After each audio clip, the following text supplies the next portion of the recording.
have always been the kind of person who tries to stay out of trouble, someone who prefers the quiet life. My name is Clara Matthews. I am 28 years old, and I live in the small town of Maplewood.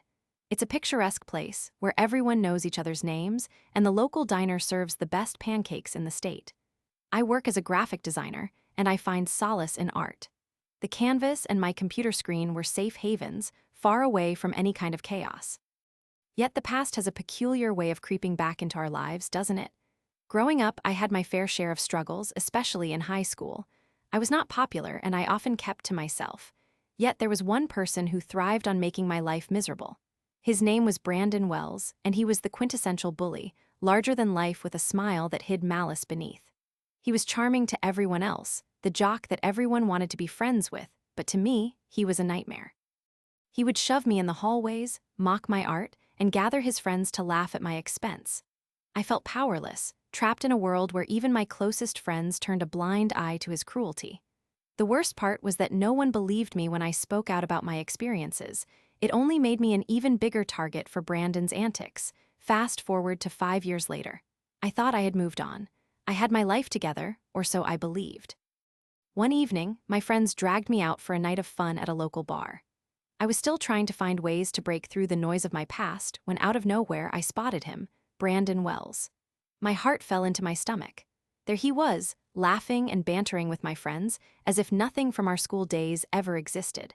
I felt that familiar sense of unease wash over me, but before I could even process my feelings, my friends were encouraging him to join our table. Throughout the night, Brandon bought round after round, blurring the lines between friendliness and mockery. As the drinks piled up, he tossed slurs and insults my way, just like old times, only this time, I refused to let him get under my skin. I took a deep breath, reminding myself that I was no longer that scared girl from high school. I was intelligent, and I had every reason to stand tall. But watching my friends laugh at his jokes, as he hurled insults my way felt like pouring salt into an old wound. It didn't take long before they began to believe that he had changed, oblivious to the monster he used to be. Then, around 3 drinks in, Brandon started to talk about his life. It was a slip of the tongue that made my blood run cold. He boasted about having shared custody of a child and how much he loathed his ex-partner. I tried to tune him out, getting up to excuse myself for a moment in the bathroom. When I returned, I overheard a conversation that made my skin crawl. He was bragging about moving meth in our community. I could not believe my ears. The guy with the high school charm was now a criminal, trading dangerous drugs to our town's youth. As I sat back down, I felt a surge of anger rise within me. I didn't care if it was a joke or if he was trying to impress his friends. I said something like, "I am feeling tired," to get him off my back. This seemed to unleash the bully in him, and for no reason at all, Brandon exploded into a tirade, tossing names my way as if it were just another day in high school. He flicked peanuts at me, and I snapped, telling him he was still the same bully and still a jerk. At that moment, I noticed a shift. He went from just being obnoxious to enraged. At this point, security stepped in, but before they could do anything, Brandon was out of control, screaming at me as he was escorted out. My friends and I sat there, stunned. I began to share my experiences with them, how he had treated me throughout school, sensing their shock and disappointment in themselves. They had always seemed oblivious, and as I ranted, I realized that my anger was bubbling over. After the chaotic evening, I could not seem to shake off the feeling of unease. As I ordered an Uber, I caught sight of Brandon waiting outside. He looked furious, almost like a wild animal cornered. Suddenly, he lunged at me, and before I knew it, he had me in a headlock.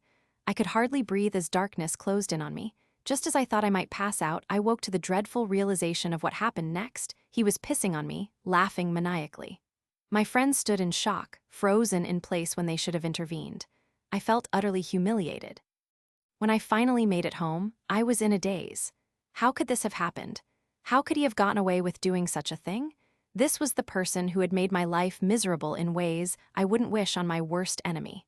With every passing moment, I became angrier that not only had he reduced me to a laughingstock, but that my friends had done nothing to stop him. The feeling you get when your world collapses is surreal.